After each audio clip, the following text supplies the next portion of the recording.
On the morning of May 29, 1453, Constantinople was still alive. The walls were still standing.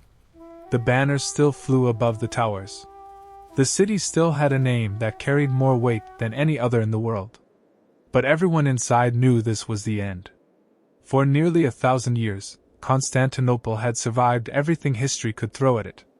Plagues, civil wars, crusades, endless sieges.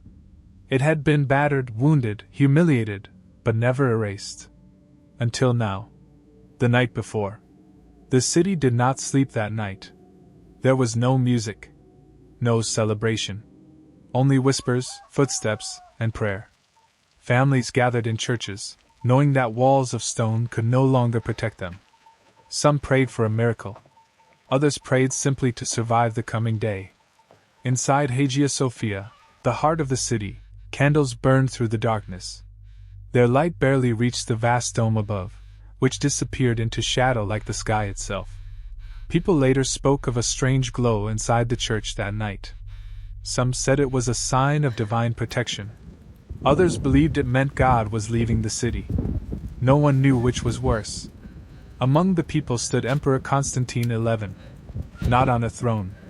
Not surrounded by luxury.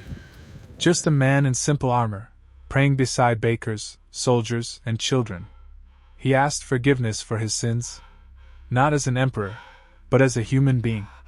He knew this might be the final night of his life. Outside the walls, beyond the city, another world was awake. The Ottoman camp stretched as far as the eye could see. Thousands of tents, torches burning low in the darkness. At the center stood Sultan Mehmed II, only 21 years old. Too young, some said, to challenge the greatest city on earth. But Mehmed had grown up obsessed with one idea. Constantinople had to fall.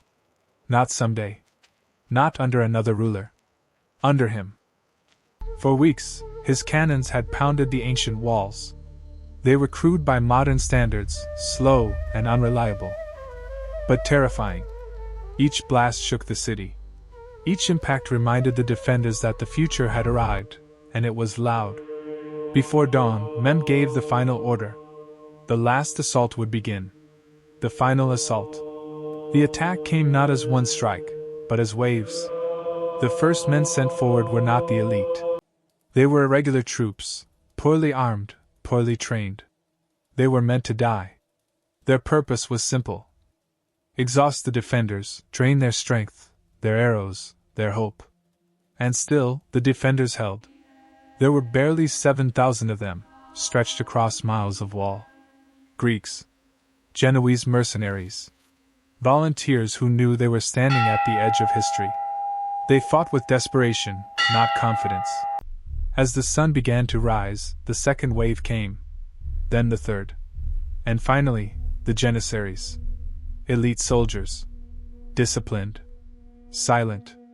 This was no longer a siege. It was the end. A small door. Somewhere along the massive walls of Constantinople was a small gate. Insignificant. Barely noticed. The Kirkaporta. Whether it was forgotten in panic, left open by mistake, or opened during the chaos, no one knows for sure. But Ottoman soldiers found it open. And through that door, history slipped inside the city. Soon, Ottoman flags appeared on the walls. Only a few at first. But that was enough. When the defenders saw them, something broke. Not the walls, the spirit. They knew the city was lost.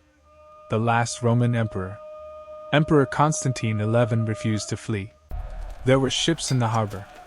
There was still a chance. He refused it.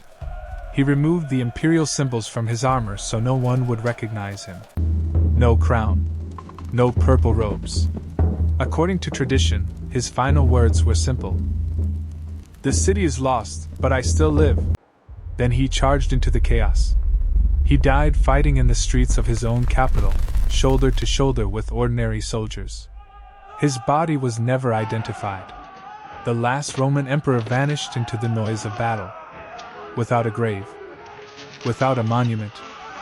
Without a witness. The fall. By midday, Constantinople was no longer a city. It was fire, smoke, screams.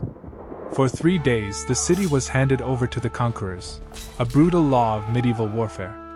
Homes were looted, churches desecrated, families torn apart. A civilization that traced its roots back to ancient Rome collapsed in hours. Not with a final speech, not with a last heroic victory, just chaos and silence. Mehmed's victory. Later that day, Sultan Mehmed II entered the city. He rode slowly through ruined streets, past broken walls and abandoned weapons. This was the moment he had dreamed of his entire life. He made his way to Hagia Sophia.